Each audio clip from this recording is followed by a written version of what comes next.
Hello BSc third year student, कैसे हैं आप सभी लोग। उम्मीद है आप लोग बहुत अच्छे होंगे। माय नेम इज़ आशीष गिरी। आज के इस वीडियो के अंदर हम डिस्कस करेंगे बीएससी थर्ड ईयर जियोलॉजी के 5th सेमेस्टर में आपका थ्योरेटिकल पेपर आता है diversity of non कोडेट्स and economic geology. Student, इस सेमेस्टर से ऑलरेडी मैं कई सारे इंपॉर्टेंट वीडियोस कवर कर चुका हूं जो कि आपके एग्जाम पेपर के लिए मोस्ट इंपॉर्टेंट है। तो अगर आप उन वीडियोस को देखना चाहते हैं तो इसी वीडियो के डिस्क्रिप्शन बॉक्स में आपको एक लिंक मिलेगा। जैसे ही आप उस लिंक पर क्लिक करेंगे आप डायरेक्ट उस प्लेलिस्ट तक पहुंच जाएंगे। आज के इस वीडियो के अंदर हम डिस्कस करेंगे इस सेमेस्टर से क्लासिफिकेशन ऑफ फाइलम मोलस्का। पिछली वीडियो के अंदर हमने फाइलम मोलस्का के जनरल कैरेक्टरिस्टिक्स को कवर किया था। आज हम डिस्कस करेंगे क्लासिफिकेशन के बारे में। फर्स्ट ऑफ ऑल हम डिस्कस करते हैं कि एग्जाम पेपर में यदि लॉन्ग क्वेश्चन आपसे पूछा जाता है तो इन दोनों टॉपिक से रिलेटेड कैसे पूछा जाता है।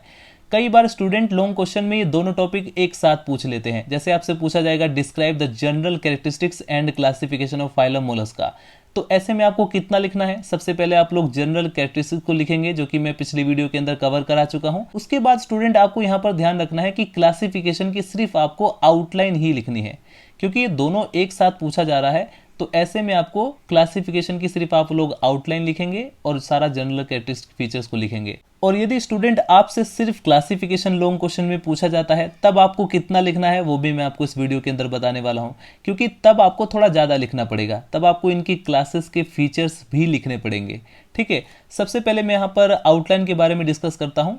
आइए समझते हैं कि फाइलम मोलस्का के अंदर पाए जाने वाले जितने भी एनिमल्स हैं उनको कैसे क्लासिफाइड किया गया है।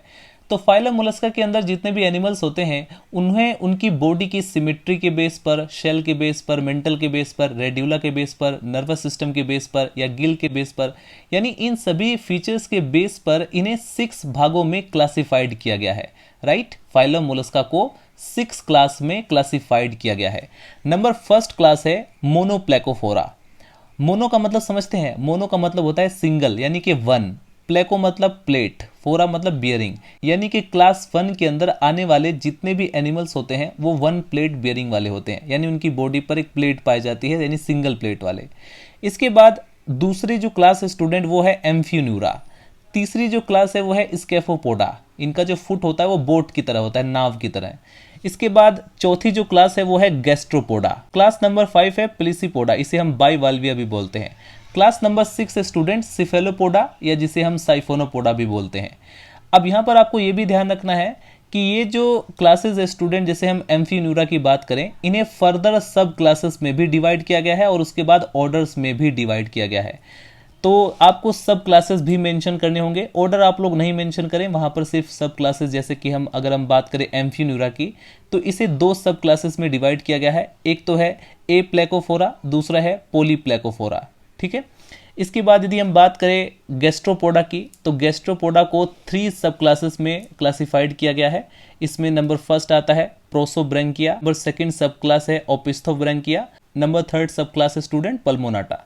इसके बाद जो क्लास नंबर 6 है सिफेलोपोडा, इसको फर्दर 2 सब क्लासेस में डिवाइड किया गया है।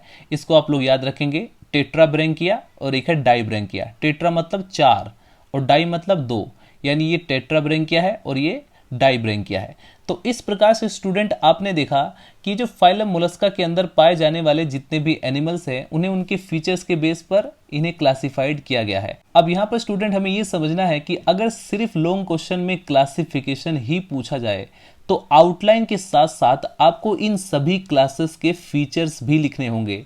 यानी जैसे मोनोप्लेकोफोरा है तो उनके फीचर्स क्या है, एम्फिन्यूरा है तो उनके फीचर्स क्या है, तो इन सभी क्लासेस के फीचर्स आपको मेंशन करने होंगे। तो चलिए स्टूडेंट, अब हम इन सभी क्लासेस के फीचर्स को भी आप लोग नोट डाउन करेंगे। तो सबसे पहले नंबर पर आती है क्लास नंबर 1 जो कि है मोनोप्लेकोफोरा। मोनोप्लेकोफोरा के जो मेंबर्स होते हैं इनका शरीर बाइलेटरली सिमेट्रिकल होता है। मैंने आपको पिछली वीडियो के अंदर बताया था कि जैसे ये हमारी ह्यूमन बॉडी है, अगर ह्यूमन बॉडी को अगर आप किसी एक प्लेन से, यानी एक ऐसा प्लेन जिससे आप कट करेंगे तो जितना भाग इधर आया है वही भाग सेम टू सेम इधर भी आएगा। द्विपार्श्व सममित का मतलब 2 पार्श्वों में विभाजित हो जाना। ठीक है, बाइलेटरल सिमेट्री का मतलब 2 इसमें लेटरल सिमेट्री देखने को मिलेगी। ठीक है, जितना भाग इधर आया है इतना भाग इधर आया है, इसे हम कहेंगे बाइलेटरल सिमेट्री।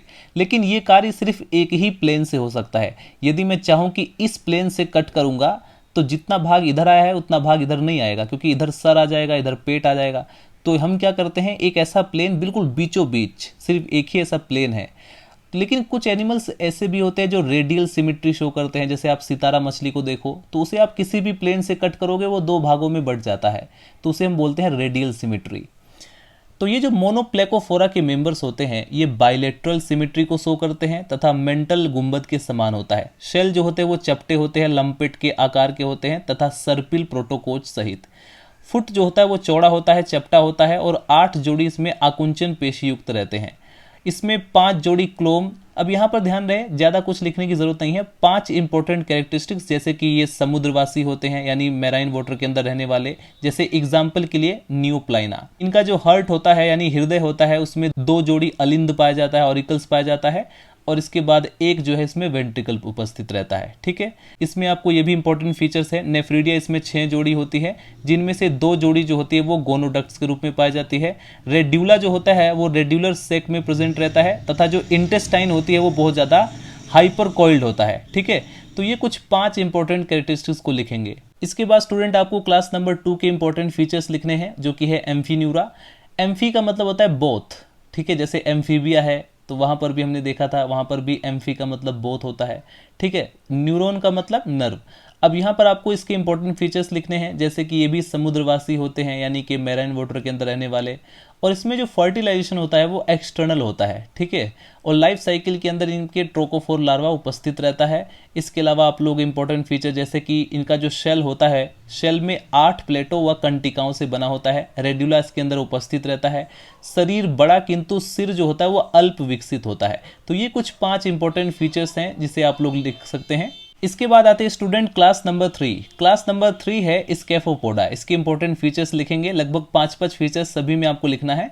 स्कैफा का मतलब समझते हैं बोट, पोडोस का मतलब फुट। इनका जो पैर होता है वो बोट की तरह होता है, नाव की तरह दिखाई देता है। इसके इंपॉर्टेंट फीचर्स, इसमें भी कुछ सिमिलरिटीज़ है, जैसे कि ये समुद्रवासी होते हैं। एग्जाम्पल के लिए जैसे डेंटेलियम होता है, इनमें भी जो है इनका जो लार्वा होता है वो ट्रोकोफोर लार्वा होता है। यानी कि हमने देखा कि कुछ ऐसी सिमिलरिटीज़ हैं जो कि लगभग सभी में है। इसमें जो गोनाड्स होता है, जनत केवल एक परंतु वृक्क एक जोड़ी होता है। इसमें जो शरीर होता है वो लंबा व बेलनाकार होता है और वलाकार कवच में बंद रहता है। ठीक है, इसके बाद कुछ इंपॉर्टेंट फीचर्स जैसे कि ये रद्द कवची या दंत कवची या टस्क शेल कहलाते हैं। ठीक है, ये बहुत इंपॉर्टेंट पॉइंट है, इसको आपको लिखना होगा कि स्कैफोपोडा के जो मेंबर्स होते हैं इनके टस्क शेल कहलाते हैं। इसके बाद पैर जो होता है वो छोटा व नुकीला तथा रेंगने व बिल बनाने के लिए अनुकूल होता है, अडेप्टिव होता है। ठीक है, तो ये हमने डिस्कस किया स्कैफोपोडा के इंपॉर्टेंट कैरेक्टर्स, लगभग 5 कैरेक्टर्स आपको लिखने होंगे। इसके बाद स्टूडेंट आप लोग लिखेंगे क्लास नंबर 4 गैस्ट्रोपोडा के इंपॉर्टेंट फीचर्स के बारे में। इसमें भी आप लोगों को 5 इंपॉर्टेंट फीचर्स लिखने हैं। गैस्ट्रोपोडा, अगर आप लोग इस वर्ड को स्प्लिट करें तो गैस्ट्रोस का मतलब होता है स्टमक, पोडोस का मतलब फुट।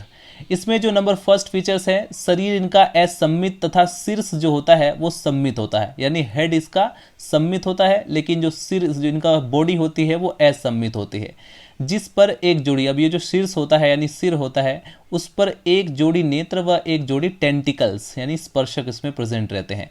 पैर इनका चौड़ा होता है, मस्कुलर व चपटा व सिर से नीचे स्थित होता है।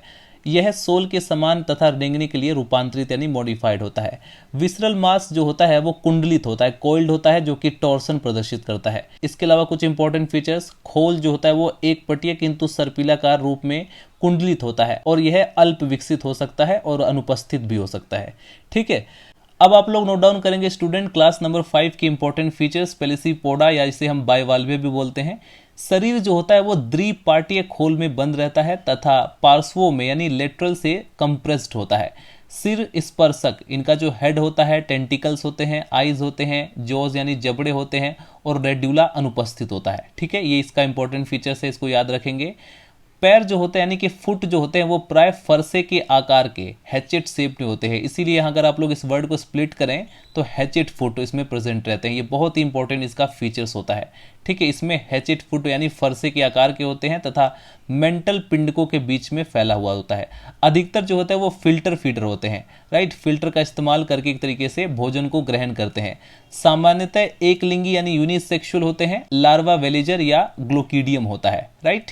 अधिकतर जो होते हैं वो समुद्रवासी होते हैं, मोस्टली मैराइन वाटर के अंदर रहते हैं, कुछ एलवनी यानी फ्रेश वाटर के अंदर भी कुछ रहते हैं। तो ये हमने डिस्कस किया क्लास नंबर 5 की इंपॉर्टेंट कैरेक्टरिस्टिक्स। इसके बाद अब हम डिस्कस करते हैं क्लास नंबर 6 के इंपॉर्टेंट कैरेक्टरिस्टिक्स। क्लास नंबर 6 है सिफेलोपोडा, जिसे हम साइफोनोपोडा भी बोलते हैं। इसके इंपॉर्टेंट फीचर्स के अंदर नंबर फर्स्ट नोट डाउन करेंगे।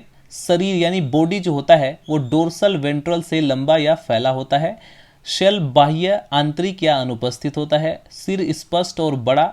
नेत्र जो होते हैं वो सुविकसित होते हैं। फुट टेंटिकल्स या साइफन के रूप में मॉडिफाइड रहता है तथा रेड्यूला उपस्थित रहता है। यूनिसेक्सुअल और समुद्रवासी यानी कि मैराइन वाटर के अंदर रहते हैं। तो ये कुछ 5 इंपॉर्टेंट कैरेक्टरिस्टिक्स हैं। अब आपको ध्यान रखना है कि ये जो मैंने सभी क्लासेस के इंपॉर्टेंट फीचर्स लिखवाए, यही आपको अपने एग्जाम पेपर की रिटन कॉपी में लिखना होगा। सो स्टूडेंट्स, आज की इस वीडियो के अंदर हमने डिस्कस किया फाइलम मोलस्का के क्लासिफिकेशन के बारे में। मिलते हैं नेक्स्ट वीडियो में। Bye bye, Tata.